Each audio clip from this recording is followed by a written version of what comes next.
about actually getting rich by targeting a niche, they started dividing and subdividing their audience. So start thinking about your most profitable clients right now and start dividing and subdividing your tree. So let's divide it quickly into commercial or hobby farmers.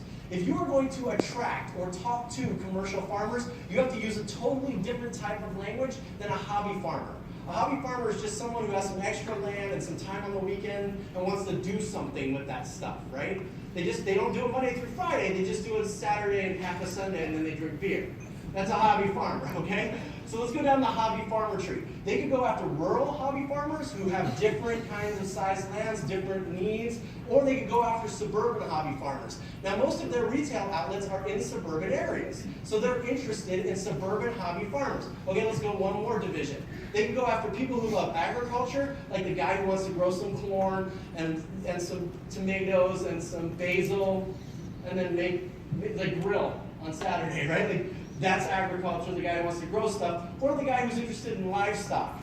Like I have a friend whose wife is really into horses. So he owns 3 horses on a small plot of suburban land, and he actually also owns a llama that he accidentally bought at an auction, right? But that's because he's a hobby farmer. Like, guy doesn't really know what he's doing. Okay, let's go down that tree. The livestock, suburban hobby farmer. You can go after big ones, like my friends with the horses, or small livestock, like the rabbit we talked about earlier, or like rabbits or chickens. If you go all the way down this tree, you find people who are interested in a whole movement called backyard poultry. This is a $5 billion business that went this deep to look at acquiring new customers.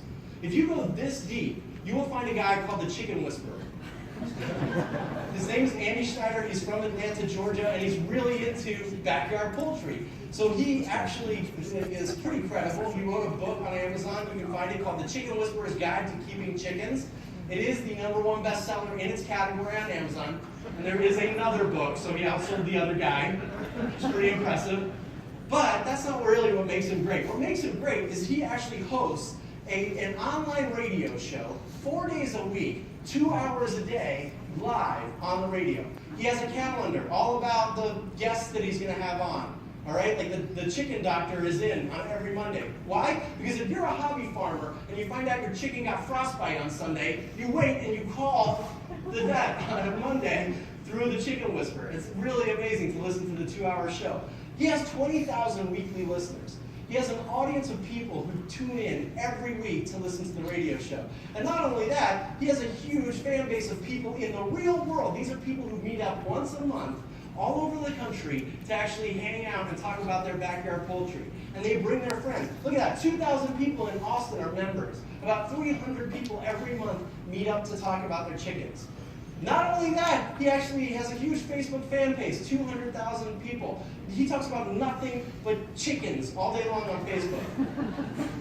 Like, he doesn't post his Super Bowl predictions unless a chicken predicted it. Like, it's really, and he has a magazine, a quarterly magazine with 60,000 paid subscribers that subscribe to the Chicken Whisperer magazine. This is a valuable audience. And if you look at the expertise and insight that Tractor Supply has on their website about poultry care, it is normal junk. This isn't helping people how to raise chickens. Like, this is commodity content. This doesn't show me you're different. What does show me you're different is they reached out to the Chicken Whisperer and created a bunch of videos on how to start raising your own chickens, how to get really excited about backyard poultry. And the community loved it. And every April, Tractor Supply has Chick Days. Now, this is genius marketing, by the way. They invite you to come in before Easter and buy a little baby chick for 99 cents, and then $400 worth of crap to keep it alive, right? Like, really smart. So they have Chick Days, and all of a sudden, on Facebook, people start asking if the Chicken Whisperer will come to Chick Days, and he says, yes, I will. So they say, oh, well, this is great. Let's advertise that the Chicken Whisperer is coming. And do people show up for these events? Yeah, he spends 4 hours at the back of a store in Anderson, South Carolina, signing books and greeting people and their friends because they're so excited to meet the Chicken Whisperer. It got so big in Mobile, Alabama, they actually had to rent a hall because it was a fire hazard. So many people showed up for the Chicken Whisperer. This is going really deep into one niche. And does it work? Yeah, let's just look at basic math. The first year, he had an average attendance of about 150 people, sold 100 new chicks, about $144 just in chicken feed alone per year. times 10 stores times 10 years. Now he does 40 stores a year on his tour. And these people who are introduced to Tractor Supply that were never customers before, with their loyalty cards spend more than any other customer Tractor Supply has ever acquired on a week-to-week basis. They are loyal customers because they went really deep into the fractal tree. They divided and subdivided to the backyard poultry-loving, chicken, small livestock-growing, suburban hobby farmer people. That is getting rich by targeting a niche. I want you to explore your niches. You have to find a node on your fractal tree and commit. What if you stop trying to be everything to everyone? Who is your chicken whisperer? All right, I know it's easy to disassociate when I challenge you with a problem like this. Let me show you someone who's really done this well, who's found a rich niche. This is Ariane. You guys know the guys at Ariane? Are they here? Yay! I know where they are. High five, guys. Smart marketing. So Ariane is just like you. I don't think they're much different than anyone else. This, on their website, though, says it all. They started as Merit Senior Living, and they've been brought under the Ariane umbrella. But they basically built their business, the Merit Senior Living business, by focusing on a niche. And they went really, really deep. And not only that, they have their own chicken whisperer. They have a book called Leading with Style. Let me read the subtitle, I have to get close. For senior living professionals. And it's by Jason and John. Okay, well, who the hell is Jason? Oh, Jason is your chicken whisperer. He's the leadership and talent development manager for Ariane. He is the person that people are building a relationship with to set their expertise as the people that know senior living centers better than anyone else. You can buy the book for $13.95, but I'm sure they'll give it to you if you're a senior living center. They would love to be partners with you. It's a really smart model. When I talked to them about their keys to success, it was not magic. That's what they told me. There's no real secret, guys. Number one, we identified a growing and underserved market. And number two, we fully embrace and understand their nomenclature. That's it. That's it. Use their words. And I said, what do you mean by nomenclature? And they're like, well, you can't call people a patient at one of these centers. You call them a resident. You can't call it a facility. You call it a community. You have to understand the dialect of their business if you want to win their business. And I asked them, do you guys win business just because you've embraced their nomenclature?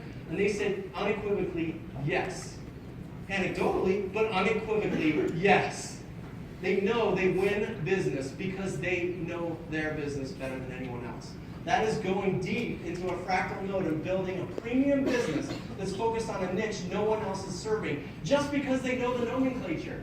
That's not hard homework to do. Are you guys okay? Let's give Ariane a big round of applause. Secret number two, I have to go a little faster, as if I wasn't going fast enough. I want you to make sure you get all your time at lunch. Secret number two is harnessing consumer momentum. All right? Take a minute and just think about the last time you went on vacation. Not like a long weekend vacation, but one where you really unplugged, you went far away, you were sitting on a beach, you got away. Okay? Now think about when were you happiest. I want you to raise your hand if you were happiest before you went on vacation. If you think you were happiest before you went on vacation, raise your hand. No one, 3 people, 4 people. Okay. How about during your vacation? Raise your hand if you think you're happiest during your vacation. Raise it high. That's most people. Okay. How about raise your hand if you were really happy after your vacation? Happiest after your vacation? One guy was really happy to get away from the kids and go back to work. Thank God. That was awful. Well, here's the thing. A bunch of Dutch researchers actually asked thousands of people every day for 8 weeks before their vacation all the way to 8 weeks after their vacation, when were they happiest? And they ranked them on a scale of 1 to 10. It turns out the vast majority of people are happiest for up to 8 weeks before you go on vacation.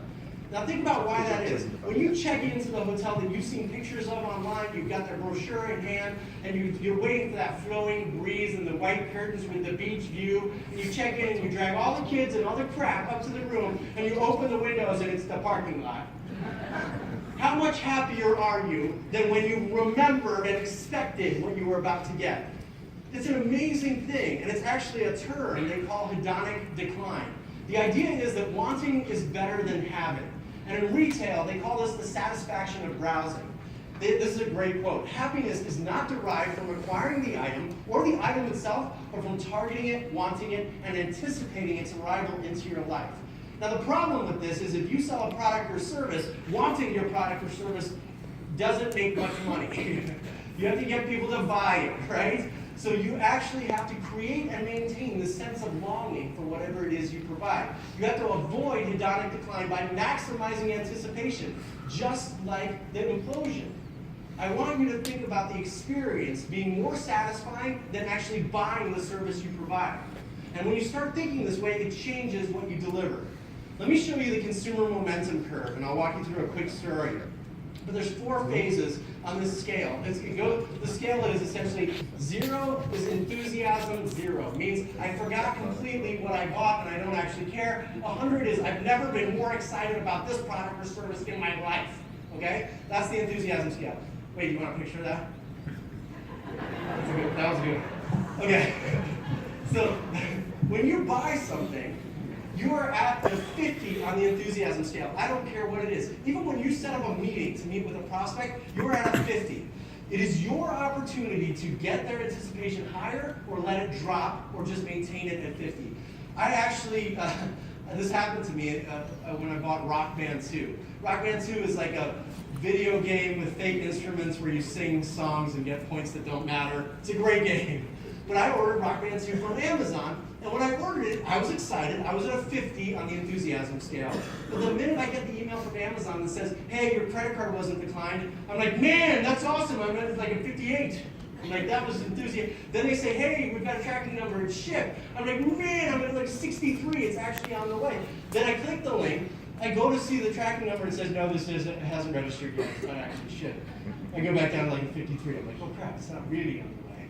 So this is the anticipation phase. And you've got to start thinking about ways you can maximize anticipation for the products and services you sell.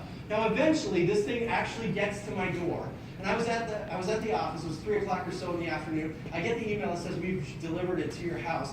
And I feign that I'm sick. I'm like, guys, I don't feel well, I gotta go home.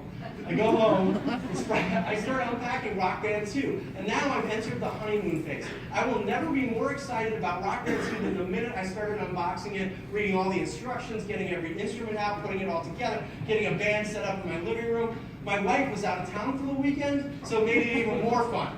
I invited over my buddies, I set it up in the living room. We spent all day and night on Saturday playing Rock Band 2. We got trashed. It was so much fun.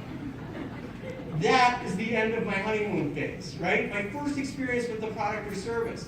I've learned everything I need to know about the product. It's set up in my living room. It was awesome. But then my wife calls and says, I'm on my way home. Can't wait to see you. Oh, crap. I got to clean up the whole house. I'm hungover.